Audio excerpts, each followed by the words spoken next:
नमस्कार दोस्तों, मैं अभिनंदन कुमार सन्यासी और मैं इस वीडियो में आप लोगों के लिए अति महत्वपूर्ण मैथ का प्रश्न लेकर के आए हैं जो कि प्रीवियस ईयर बीपीएससी का क्वेश्चन है। तो चलिए हम लोग बिना टाइम समय गंवाए हुए वीडियो को शुरू करते हैं।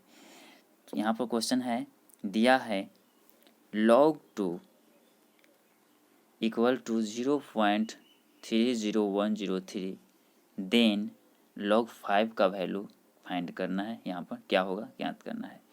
तो इसके लिए बहुत सिंपल क्वेश्चन है और बहुत इम्पोर्टेंट भी है। तो एक नियम इसका है जो कि आपको पहले मालूम रहना चाहिए, वो बता देते हैं। उसके बाद में एक लाइन का मैथ है ये। तो देखिए, जब log a minus log b जब होता है तो इसका फॉर्मूला होता है log a/b। बस इसी कंसेप्ट पर, इसी फार्मूला पर, इसको सूत्र कहिए, फार्मूला कहिए, कंसेप्ट कहिए, इसी पर ये मैथ आधारित है जो कि एक ही लाइन का है। जैसे log 5 का यदि वैल्यू हम लोग को ज्ञात करना है तो log 10 का भी वैल्यू हम लोग जानते हैं कि log 10 का जो वैल्यू होता है, माने log 10 का वैल्यू जो होता है 1 होता है। ठीक है, इसलिए इसको हम लिख सकते हैं log 5 के लिए कि log 10/2 लिख सकते हैं, क्योंकि log 10 का वैल्यू 1 होता है, हम लोग को पता है। बस इसी को हम लोग को क्या कर देना है, इस फार्मूला के आधार पर जो है, इस फार्मूला के आधार पर इसको बस हल कर देना है। तो चलिए आगे इसको हल कर देते हैं। इसको हम लोग लिख सकते हैं log 10 माइनस log 2। log 2 का वैल्यू प्रश्न के द्वारा दिया गया है और log 10 का वैल्यू हम लोग जानते हैं कि 1 होता है। तो 1 माइनस log 2 का वैल्यू प्रश्न के अनुसार क्या दिया हुआ है, 0.30103। इसको जब हम माइनस करेंगे हम लोग, कितना आ जाएगा, तो इसका वैल्यू आ जाएगा 0.69897, अर्थात जो ऑप्शन हमारा डी है चौथा, एक करेक्ट आंसर हो जाएगा। चूँकि चलिए इसको छोटा करके हम लोग को दिखा देते हैं, जूम आउट करके देखिए, ये इसका करेक्ट है। चूँकि सॉल्यूशन क्या हो, मात्र 1 से 2 लाइन का था, वेरी सिंपल था लेकिन बहुत इम्पोर्टेंट भी था। चलिए नेक्स्ट क्वेश्चन में चलते हैं हम लोग। यहाँ भी क्वेश्चन है 125 क्वेश्चन नंबर दिया गया है।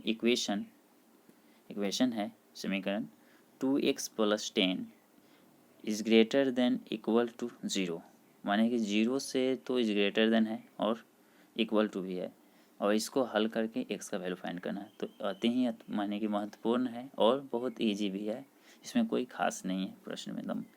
तो इसको हल कर लेते हैं हम लोग, क्या होगा। तो 2x + 10 क्या है, is greater than equal to 0 है। तो हम लोग 2x इक्वल टू क्या कर सकते हैं, इसको इस तरफ भेज देंगे तो -10 हो जाएगा, और x को जब इधर भेजेंगे तो क्या हो जाएगा, जब इधर मल्टीप्लिकेशन में मैंने गुना में है तो इधर डिवाइड में चला जाएगा तो -10/2 हो जाएगा। अर्थात इसका फॉर्मूला हो जाएगा क्या, x is greater than equal to -5, माने -5 से बड़ा है x। तो ऑप्शन नंबर यहाँ 2 है जो कि करेक्ट आंसर हो जाएगा। तो बहुत सिंपल था। चलिए नेक्स्ट में चलते हैं। यहाँ पर है क्वेश्चन क्या कह रहा है, क्वेश्चन यहाँ पर कह रहा है कि श्रेणी है, सीरीज है 1/2 + 5/6 + 7/6 + डॉट डॉट है। ठीक है, इसमें पूछा गया है कि क्या समांतर श्रेणी है, गुणोत्तर है, हरात्मक श्रेणी है कि चरघातांक की श्रेणी है, ये बताना है। तो सिर्फ जांच करना है। तो चलिए फर्स्ट से हम लोग जांच करते हैं समांतर श्रेणी में है या नहीं। तो समांतर श्रेणी के लिए सार्व अंतर डी इक्वल होता है सार्व अंतर। तो सार्व अंतर दो संख्याओं के बीच में अंतर एक समान होना चाहिए, तो इसको हम लोग समांतर श्रेणी में कहते हैं। तो इसका फॉर्मूला होता है T2 - T1, माने सेकेंड टर्म में से पहला टर्म को निकालेंगे, या कह सकते हैं कि दो संख्याओं के अंतर हमेशा सेम रहना चाहिए। तो ये जो हो गया, इस प्रकार से यहाँ पर हम लोग चेक कर सकते हैं। तो हम लोग चेक करते हैं तो T2 कितना है, 5/6 है, और -T1 है 1/2, इक्वल टू आना चाहिए कितना का, तो T3 है 7/6 और -T2 है 5/6। दोनों तरफ वैल्यू समान आना चाहिए। जब समान आएगा तो समांतर श्रेणी में है, अन्यथा नहीं रहेगा, क्योंकि सार्वंतर समान ही होता है। दो संख्याओं के बीच का अंतर सेम रहना चाहिए कहीं भी हो। तो यहाँ पर हम लोग 6 होगा तो 5 - 3 हो जाएगा, इधर भी हम इक्वल टू को यह करते हैं तो हो जाएगा 2/3 माने 1/3 हो जाएगा। यहाँ भी 2/3 अर्थात दोनों तरफ क्या है सेम है तो समांतर श्रेणी में है। इसको भी कुछ भी नहीं करना था, सिर्फ जांचना था। चलिए नेक्स्ट क्वेश्चन में चलते हैं हम लोग, क्योंकि इसको भी हल करिएगा तो 2/3 माने कट जाएगा तो 1/3 सेम है दोनों तरफ, माने डी सेम है समांतर अनुपात जो ये जिसको हम लोग सार्वंतर कहते हैं तो सार्वंतर सेम है। ठीक है, चलिए नेक्स्ट क्वेश्चन में चलते हैं। ये क्वेश्चन है एक त्रिभुज के शीर्ष, तो एक त्रिभुज के शीर्ष कितना कितना है, तो ए है 16, बी है 30 और सी है -3 -7। तो इसका क्या करना है, क्षेत्रफल ज्ञात करना है। देखिए एरिया ज्ञात करना है। एक ट्रायंगल है जिसका हेड 16, 30 और -37 है, तो उसका स्क्वायर यूनिट में एरिया ज्ञात करना है, फाइंड करना है। ठीक है, तो यह भी बहुत सिंपल है, सिर्फ इसका एक फार्मूला होता है और इस फार्मूला पर इसको क्या करना है, पुट कर देना है और इसको सॉल्यूशन कर देना है। तो देखिए इसका क्या होता है फार्मूला, तो area of ABC equal to 1/2 modulus of x1 into y2 minus y3 plus x2 into y3 minus y1 plus x3 into y1 minus y2। ये इसका फॉर्मूला होता है, ये y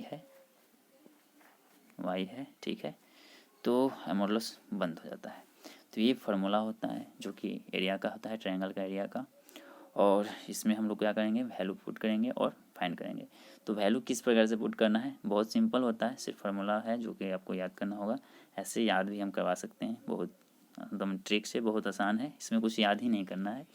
तो चलिए सबसे पहले इसको सोल्यूशन करते हैं बिना टाइम लॉस किए हुए। तो ये जो पॉइंट है इससे x1 और y1 निकलेगा, क्योंकि पहला जो है 1 ये x1 है और ये y1 है। बी पॉइंट से x2 y2 निकलेगा, सी पॉइंट से x3 और y3 निकलेगा। ये आपको सिर्फ ध्यान में रखना है। उसके बाद में यहाँ पर पुट करके वैल्यू को और क्या करना है, सॉल्यूशन कर देना है। तो चलिए 1/2 x1 का वैल्यू है 1 इंटू y2 माइनस y3, तो y2 का वैल्यू कितना है 0 और y3 का वैल्यू है -7। तो 0 माइनस -7 करिएगा तो +7 हो जाएगा। तो डायरेक्ट ना करके हम लोग सॉल्यूशन ही कर देते हैं। चलिए इस प्रकार से है, तो इसको हम लोग यह कर लेते हैं। ठीक है, इसके बाद फिर है x2 का वैल्यू, x2 कितना है, x2 3 है, 3 इंटू y3 का वैल्यू कितना है -7 है। इसके बाद में y1 का वैल्यू कितना है, तो 6 है। इसके बाद फिर प्लस x3 का वैल्यू कितना है -3 है, यहाँ पर -3 ब्रैकेट में रख लेते हैं। इसके बाद है y1 माइनस y2, तो y1 का वैल्यू कितना है 6 है, माइनस y2 का वैल्यू 0 है। ठीक है, इसके बाद में क्या करना है, इसको मॉडुलस ऑफ बंद कर देना है। तो ये हो जाएगा 1/2। इसको सोल्यूशन कर लेते हैं तो हो जाएगा -1 + 7 गुने 1 तो 7। इसके बाद में 7 × 13 हो जाएगा, माने 13 -13 इंटू 3 तो प्लस माइनस माइनस कितना हो जाएगा 39, 13 × 39। इसके बाद में हो जाएगा माइनस प्लस में तो कितना हो जाएगा -18 हो जाएगा, 6 × 18 प्लस माइनस माइनस इस प्रकार से हो गया। क्योंकि देखिए माइनस में 3 है प्लस में 6 है तो -18। यहाँ 7 × 13 -13 गुने 3 तो -39। यहाँ माइनस माइनस प्लस 7 गुने 1 तो 7। बस यही था और कुछ नहीं है। इसको टोटली यह करिए तो कितना हो जाएगा, तो 1/2 और मॉडुलस में कितना बचेगा, 7 घटा दीजिए तो 32 + 18 50, तो -50। मॉडुलस से बाहर निकलेगा तो प्लस हो जाएगा, क्योंकि इसको निरपेक्ष मान कहते हैं और एरिया हमेशा क्या होता है, प्लस में होता है, पॉजिटिव होता है, इसलिए मॉडुलस का उपयोग किया जाता है। माइनस में भी आएगा तो प्लस होगा और प्लस में भी आएगा तो प्लस ही आएगा। ठीक है, तो इसको हम लोग कट कर सकते हैं, कट कर दे दीजिएगा तो 25 माने 25 वर्ग यूनिट इसका करेक्ट आंसर हो जाएगा, माने ऑप्शन 2 करेक्ट होगा। ठीक है, चलिए इसको पूरा आप सोल्यूशन देख सकते हैं। थोड़ा इसको इस प्रकार से कर दिए, देखिए 25 यूनिट ही इसका आंसर होगा, 25 वर्ग यूनिट स्क्वायर। चलिए नेक्स्ट क्वेश्चन में चलते हैं हम लोग। यहाँ भी है तो वेरी सिंपल क्वेश्चन है। क्या है, करा है कि 2 लाइन है, 2 रेखाएं हैं जिसका समीकरण 3x + y - 7 = 0 दिया है। एक दिया है x plus 2y plus 9 equal to 0। दोनों के बीच में क्या एंगल ज्ञात करना है, दोनों के बीच में क्या करना है, थीटा को ज्ञात करना है। तो इसके लिए सबसे पहले हम लोग जानते हैं कि रेखा का समीकरण क्या होता है। तो रेखा का समीकरण होता है y equal to M X plus C. ये होता है किसी भी रेखा का समीकरण जहाँ m जो होता है ढाल होता है, जिसको स्लोप कहते हैं। और बस इसको y के फॉर्म में दोनों समीकरण को लिखेंगे, ढाल निकल जाएगा। इसके बाद में tan थीटा का फॉर्मूला होता है वो लगा देंगे और हम लोग का क्या हो जाएगा, एंगल पता लग जाएगा कितना है। तो सबसे पहले हम लोग क्या करते हैं कि y के फॉर्म में दोनों समीकरण को लिखते हैं। तो यहाँ से लिखेंगे y के फॉर्म में, तो y इक्वल टू क्या हो जाएगा, माइनस में 7 है, इधर जाएगा तो प्लस में हो जाएगा, इधर 3x प्लस में है तो इधर जाएगा तो माइनस में 3x हो जाएगा। चूँकि हम लोग को देखिए m जो ढाल निकलता है कहाँ से निकलता है, x में जो भी गुना होता है वहाँ से m का वैल्यू ज्ञात होता है, मैंने ढाल ज्ञात होता है। तो यहाँ पर x में कितना से गुना है, -3 से है, तो m इक्वल टू माने m1 इक्वल टू कितना हो जाएगा, -3 हो जाएगा। ठीक है, समीकरण सेकेंड में इधर देख लेते हैं। यहाँ भी अगर हम लोग y बना निकालते हैं तो यहाँ 2y पहले लिखेंगे, प्लस में 9 प्लस में है तो इधर आएगा तो माइनस में 9 हो जाएगा, तो -9 और यह भी जाएगा x तो इधर -x हो जाएगा। इसके बाद में y इक्वल टू निकालना है हम लोगों को, तो -9/2 और -x/2 हो जाएगा। ठीक है, क्योंकि दोनों में डिवाइड होगा नीचे जा करके। तो यहाँ से m2 का वैल्यू कितना आएगा, यहाँ से m2 का वैल्यू आएगा -1/2। ठीक है, तो m1 m2 का वैल्यू हम लोग को फाइंड हो गया। अब हम लोग को थीटा क्या करना है, फाइंड करना है। तो चलिए इसको हम लोग फाइंड करते हैं। क्या होता है फार्मूला, तो हम लोग जानते हैं कि tan theta equal to modulus of m1 minus m2 बटा में 1 प्लस m1 इंटू m2, यही फार्मूला होता है।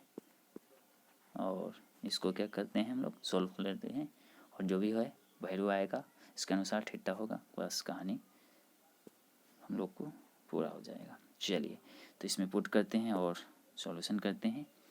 तो tan थीटा इक्वल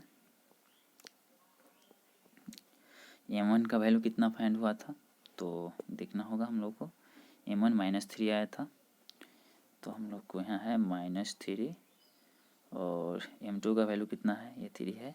m2 का वैल्यू -1/2 आया था, तो यहाँ पर कोष्ट में लिखना होगा हम लोग को -1/2। ठीक है, बाई 1 प्लस m1 m2 तो m1 m2 तो -3 इंटू -12 ब्रैकेट बंद, क्योंकि ये मॉडुलस ऑफ है। ठीक है, अब कुछ करना नहीं है, इसमें हल हो जाएगा एक ही लाइन में। थोड़ा सा शॉर्ट मार देते हैं हम लोग।